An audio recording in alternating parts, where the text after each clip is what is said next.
Minister, thank you very much for joining us here in the studio this afternoon. We had some fascinating discussions yesterday about the role of women in these talks, and there was a lot of talk about the number of really strong women who have taken the environmental process forward really over the past 40 years, ever since Indira Gandhi. What do you see is the role of women in these talks when we're looking towards sustainable development? Thank you very much for inviting, and thank you for this interview. The role of women in these talks are very, very crucial. They are very important, because when we say sustainable development, it starts from the homes. We start from the houses. In the morning you wake up, it's the women and the children who do the chores. I mean, I'm talking at my level and from our own perspective.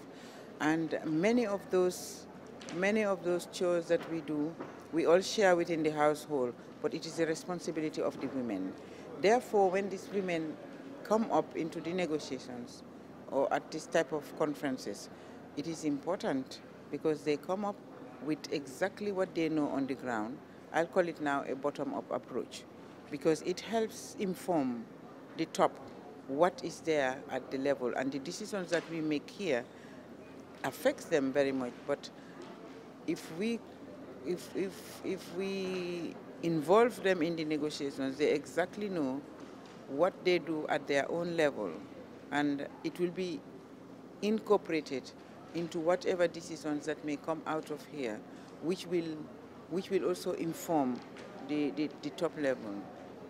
Then, like policymakers also come at these conferences, and from the bottom up, the negotiators, then ministers, and all the way to the highest policies, they get informed. And if women are in that line all the way up, then all the women issues, not only women issues, because women issues are family issues, and the family is the men, the women, and the children, and even our surroundings, because the women are the ones who take care of the surroundings.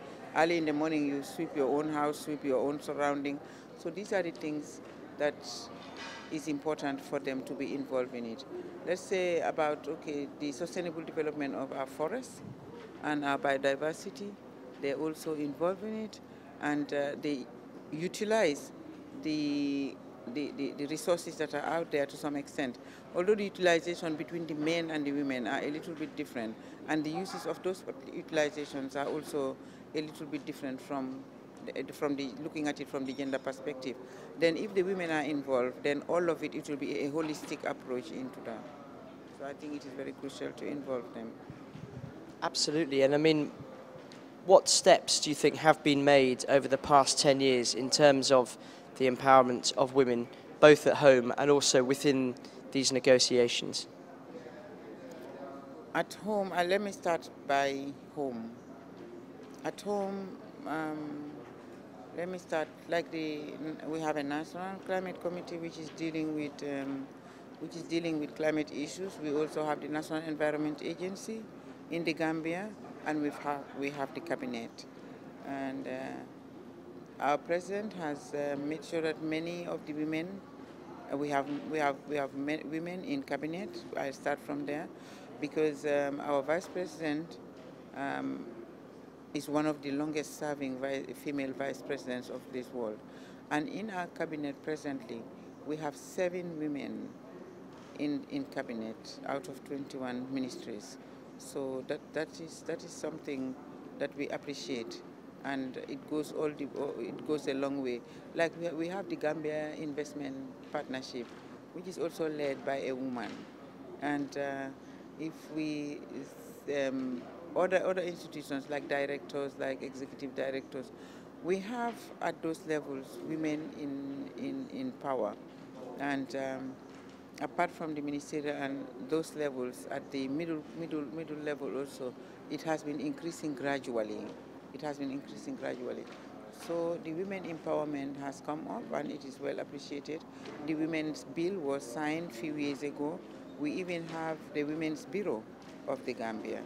So that was established in 1985. So you can imagine since when, how long we have been trying to empower women, because the Women's Bureau plays a very big, crucial role, because it goes all the way up to the grassroots level, because they have their councillors up to grassroots level. So therefore, from the grassroots level all the way up to the executive level, then the women are represented. In the climate, or these UN systems, I started in 1999, and since I started, I've seen that women participation has increased. At that time, we were very, very few when we started, and now we've seen also the youths are being encouraged, like at home, we're encouraging the youths and the female youths to participate in this, because that is what is regarded as being sustainable, because they grow up with it. And in the schools, what we're doing, we're trying to have these books, comic books, to explain what it means, sustainability.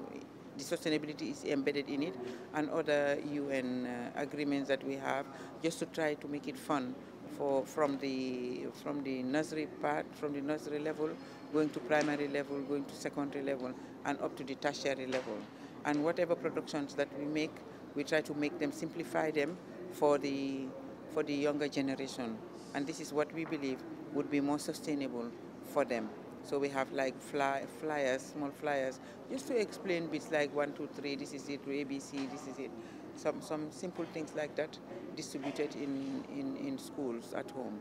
And in the girls' education, we have girls' education for free in the Gambia, and it has increased the enrollment of girls into the schools. They are all the way to tertiary level. At first, the girls, I mean, if there is nothing at home, then the girl child is the one who is pulled out of school to go and take up chores at home, and some of the things that we're supposed to be. And if they don't have school fees or uniform, they don't go to school, because the priorities are maybe the feeding and also water. They go to fetch water. So these are the kind of things that we're encouraging women participation, starting from girl child education, and this will make it grow up to whatever levels that we need them.